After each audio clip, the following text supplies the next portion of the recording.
Hey, English learners! Welcome back to the English Leap podcast, your go-to English podcast to learn English step by step, in a simple and fun way. I'm Erin.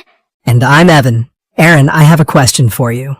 When you were a kid, what did you want to be when you grew up? Oh, that's easy. I wanted to be an astronaut.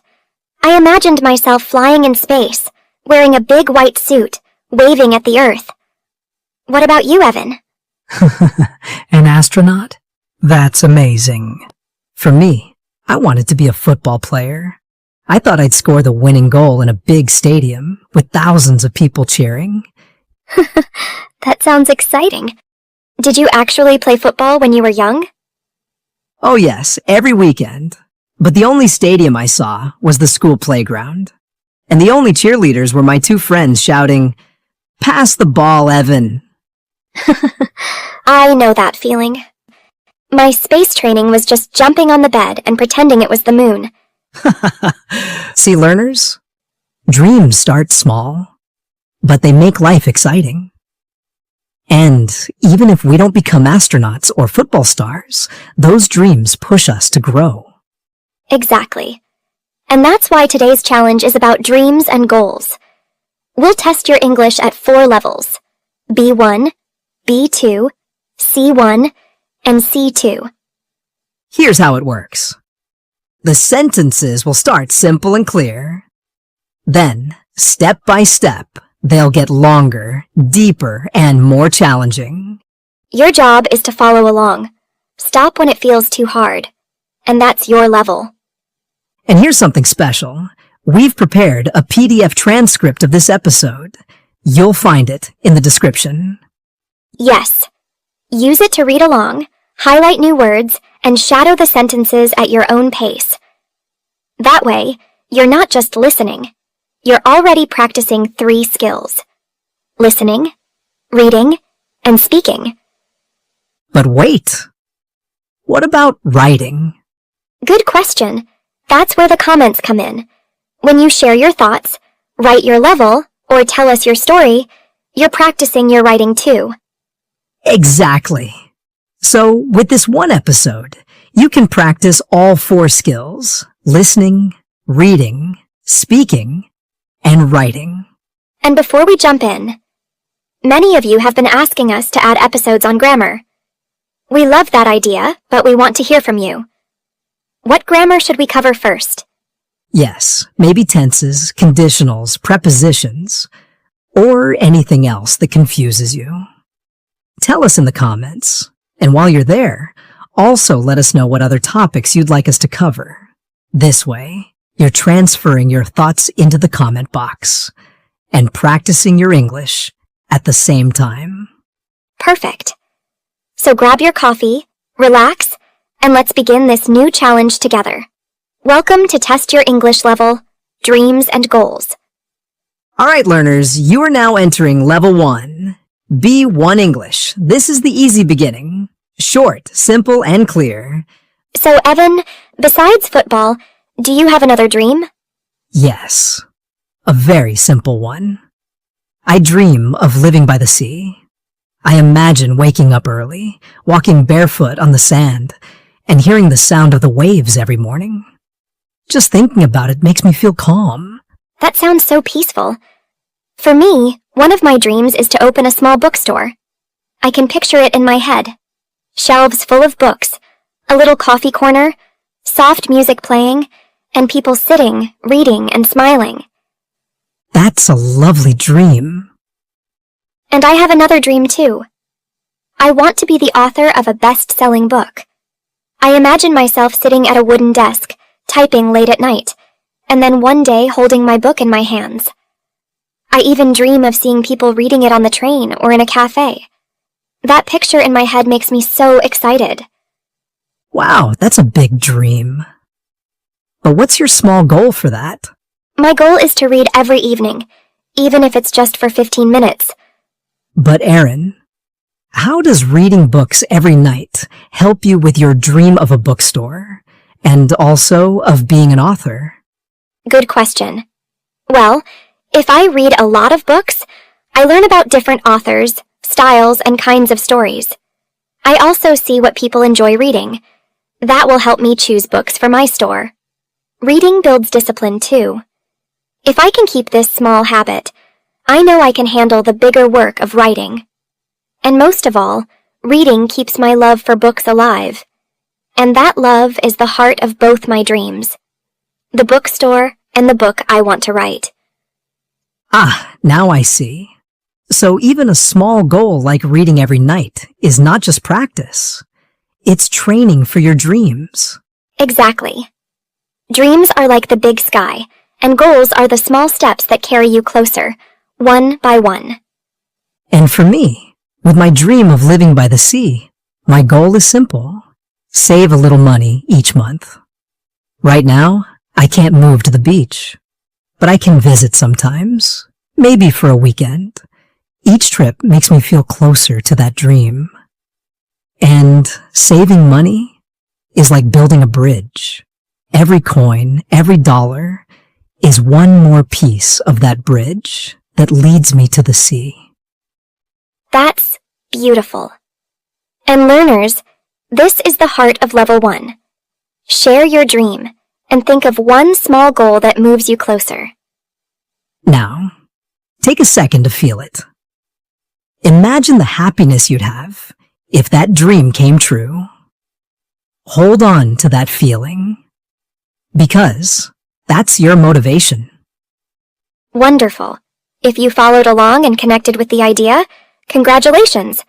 You've completed Level 1, B1 English. But don't relax just yet, because we're moving into Level 2, B2 English. Learners, welcome to B2 level.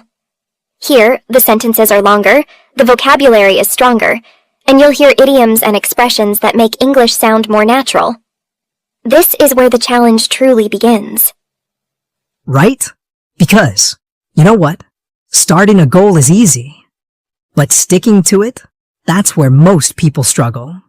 In fact, the biggest enemy of any dream is not failure. It's procrastination. Yes, I know it very well. With my dream of writing a best-selling book, I often postpone my writing. I say, I'll do it tomorrow. But tomorrow never comes. That's procrastination. And you know the saying, procrastination is the thief of time. Yeah. For me, it's not just procrastination. It's also distraction and temptation. I want to save money for my dream of living by the sea. But then, I see a new phone or I feel like eating out, and suddenly my savings disappear. And honestly, it's true what they say. Old habits die hard. So true. It's easy to fall back into comfort. That's why deadlines are so important. Without a deadline, a dream is just a cloud. It floats around with no direction. But with a deadline, it becomes something tangible, something you can measure. That's right. For example, I've promised myself, by the end of this year, I will finish 30 pages of my draft. Not the whole book, but 30 pages. It's realistic and it keeps me moving. And I told myself, by December, I must save enough money for 2 seaside trips. That deadline creates pressure, and pressure pushes me to act. You know, they say, a goal without a plan is just a wish. And it's true. Small, specific goals are like building blocks. One by one, they add up to something bigger. Right. Dreams are like mountains. If you stare only at the peak, it feels impossible. But if you take one step at a time, with consistency, you'll eventually reach the summit. So learners, think about your own dream. What distracts you? What tempts you? And what deadline could help you stay committed? And hey, if you're still listening and following us, that means you've made it all the way to this level, B2 English. Congratulations. That's not easy. Give yourself some credit. You pushed through longer sentences, harder words, and even some tricky idioms. Yes, give yourself credit for reaching this point. You're building not only your English, but also your patience and consistency. And remember, every time you survive a level, you're proving to yourself that your dream of English fluency is possible. So true. Now, learners, if you've made it this far, you've just entered Level 3, C1 English. This is where the sentences become denser, the vocabulary more demanding, and, the ideas more profound. That's right. At this level, we confront not just dreams and goals, but the adversity that threatens them. Because, honestly, sooner or later, every plan collides with failure. Yeah, I felt it myself. I spent months saving, determined to spend my summer by the sea. And then, suddenly, my car collapsed. And, well, every bit of my savings was dismantled by repair costs. The entire course of my plan was just destroyed. I totally understand. When I submitted my first book draft to a publisher, I received a harsh rejection. I was really disheartened, almost convinced that my dream of becoming an author was unattainable. At that moment, I thought I'd hit rock bottom. Yet failure, though brutal, can actually be indispensable. There's an old saying, when the going gets tough, the tough get going.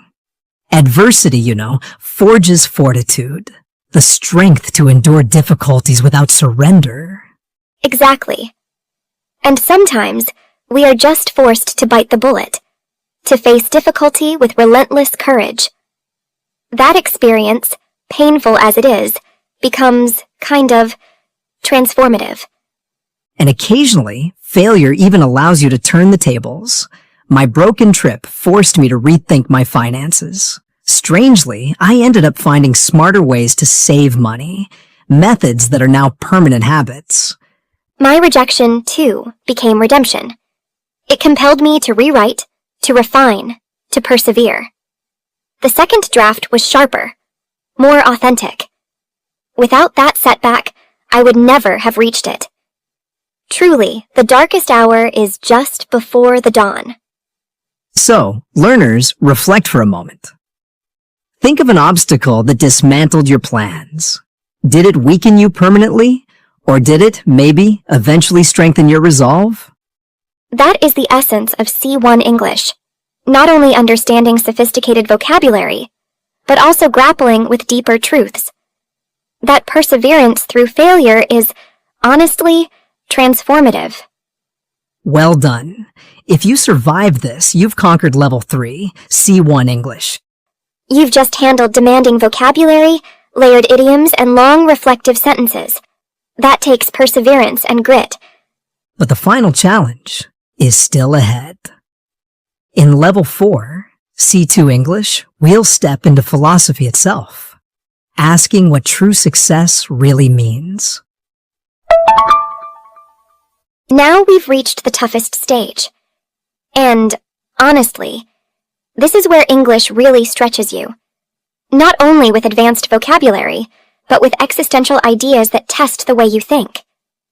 So, learners, are you ready to push your mind to its limits? Then, let's begin. At this level, we don't simply ask how to reach a dream. We ask why. Why do human beings chase goals? Why do we tie our identity to achievements? These are, deeper questions. Questions that strike at the heart of the matter. Exactly. Because success, in the conventional sense, money, prestige, possessions, is in truth ephemeral. It glitters for a moment and then dissolves. You can't take it with you. And if that is the sole pursuit, it risks becoming nothing more than a hollow victory. Yes. Real success might not be measured by trophies at all, but by authenticity, by whether your life aligns with your deepest values. In other words, true achievement lies not in what you accumulate, but in what you embody. There's almost a paradox here. People exhaust themselves chasing shadows, the applause, the recognition. Yet, in the end, the true victory may be something quieter, inner peace, or the enduring legacy of kindness they leave behind? I mean, think about it. A person may construct an empire, but if the empire leaves them hollow, was that genuine success? Or is it the teacher who, day after day, shapes the minds and hearts of hundreds of students?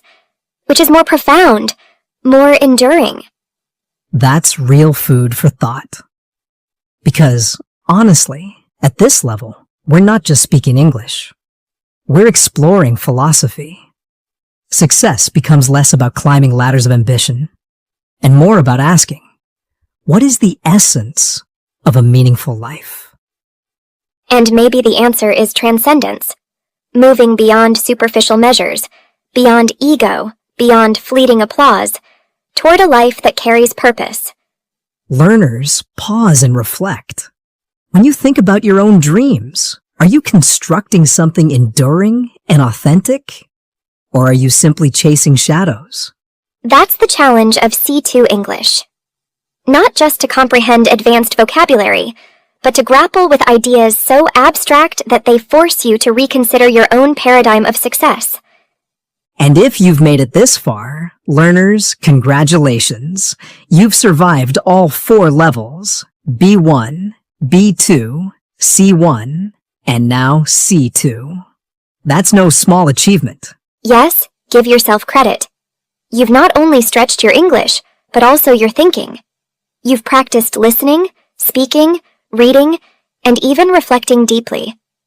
And remember, we've prepared a PDF transcript for you.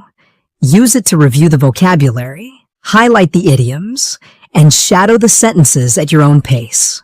And while you're at it, take a moment to reflect in writing.